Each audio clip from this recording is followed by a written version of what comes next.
Cantonment నియోజకవర్గంలో Bharatiya Janata party జెండా ఎగరవేస్తామని cantonment ను అన్ని రంగాల్లో అభివృద్ధి చేసేందుకు తాను అండగా ఉంటానని ఎంపీ ఈటెల రాజేందర్ అన్నారు. కంటోన్మెంట్ బోర్డు సమావేశం అనంతరం ఈటెల రాజేందర్ మాట్లాడుతూ కంటోన్మెంట్ లో ఎటువంటి సమస్యలు ఉన్నా పరిష్కరించేందుకు తాను బీజేపీ పార్టీ సీనియర్లు సిద్ధంగా ఉన్నామన్నారు.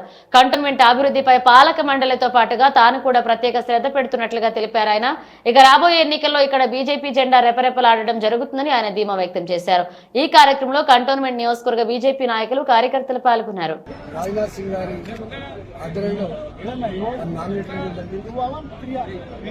ఈ నామినేటెడ్ పదవి కోసం కేంద్ర మంత్రివర్యులు, రాష్ట్ర అధ్యక్షులు కిషన్ రెడ్డి గారు, మంత్రివర్యులు బండి సంజయ్ గారు, జిల్లా అధ్యక్షులు భరత్ గౌడ్ గారు, శ్యామసుందర్ గౌడ్ గారు, ఇక్కడ ఉన్నటువంటి కార్యకర్తలు, నాయకుల యొక్క ఆశీర్వాదంతో ఆ బాధ్యత రావడం జరిగింది.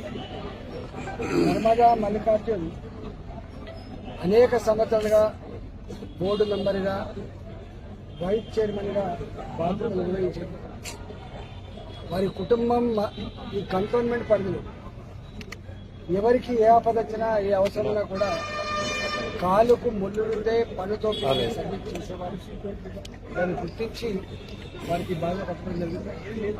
గతంలో కంటోన్మెంట్ బోర్డు మెంబర్గా రామకృష్ణ గారిని నామినేట్ చేయడం జరిగింది. కేంద్ర ప్రభుత్వ ఆధ్వర్యంలో రక్షణ శాఖ నాయకత్వంలో ఈ కంటోన్మెంట్లో ఏ మార్పులు జరగాలన్నా, ఏ అభివృద్ధి జరగాలన్నా కూడా వారి నాయకత్వం ఉంది. కాబట్టి నేను కొత్తగా ఎంపీ అయిన తర్వాత ఈ కంటోన్మెంట్ని అన్ని రకాల అభివృద్ధి చేయడంలో కంటోన్మెంట్ పాలక మండలితో పాటుగా నేను కూడా అన్ని రకాల తోడుగా ఉంది. సహాయ సహకారం ఇక్కడ మరీ ముఖ్యంగా 100-150 సంవత్సరాల క్రితం ఆనాడు చిన్న పనులు చేసుకొని బతికేది కంటోన్మెంట్. 99 సంవత్సరాలు వాళ్ళకి ఇల్లు పెట్టుకున్నాను. 99 సంవత్సరాల తర్వాత పేద వాళ్ళకు 30 గజాల నుంచి 60 గజాల వాళ్ళకి పూర్తి హక్కులు ఇవ్వాలని చెప్పే పద్ధతిలో దాని మీద ఇప్పటికే ఒక నిర్ణయం తీసుకొని కేంద్ర రక్షణ శాఖ మంత్రి గారికి నివేదించే ప్రయత్నం చేస్తాం. కానీ మన కరోనా సందర్భంలో శానిటేషన్ వర్కర్ చాలా మంది చనిపోయారు. ఇక్కడేమో 5% ఎక్కువ కంపారిజన్ పోస్టులు ఇవ్వాలి వీళ్ళు.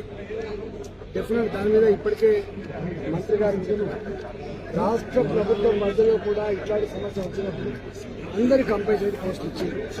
కేంద్ర ప్రభుత్వ ఆధ్వర్యంలో, మీ ఆధ్వర్యంలో కూడా కంటోన్మెంట్ కూడా 1 టైం సెటిల్మెంట్గా వీళ్ళందరూ కూడా ఇవ్వాలని చెప్పి అట్లనే కంటోన్మెంట్లో ట్రైనింగ్ వ్యవస్థ కావచ్చు, కంటోన్మెంట్లో ఇళ్ల సమస్య కావచ్చు, రోడ్ల సమస్య కావచ్చు, ఇతరత్ర సమస్యల పరిష్కారంలో తప్పకుండా పాలక మండలితో పాటుగా నేను కూడా వాళ్ళకి సంపూర్ణ సహకారం అందించి కంటోన్మెంట్ ప్రజల విశ్వాసాన్ని పొందే ప్రయత్నం చేస్తాను.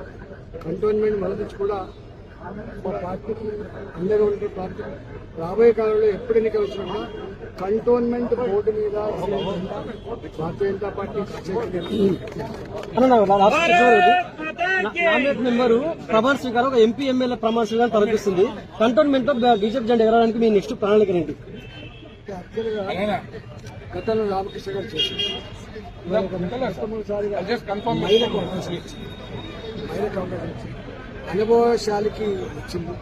ఇప్పటిగా కంటోన్మెంట్లో నామినేట్ పదవి వచ్చిన తర్వాత ఎంపీగా నేను ఉన్నాయి కాబట్టి కేంద్రంలో మా ప్రభుత్వం ఉంది కాబట్టి అభివృద్ధి చెందడానికి ఆస్కారం ఉందని చెప్పారు.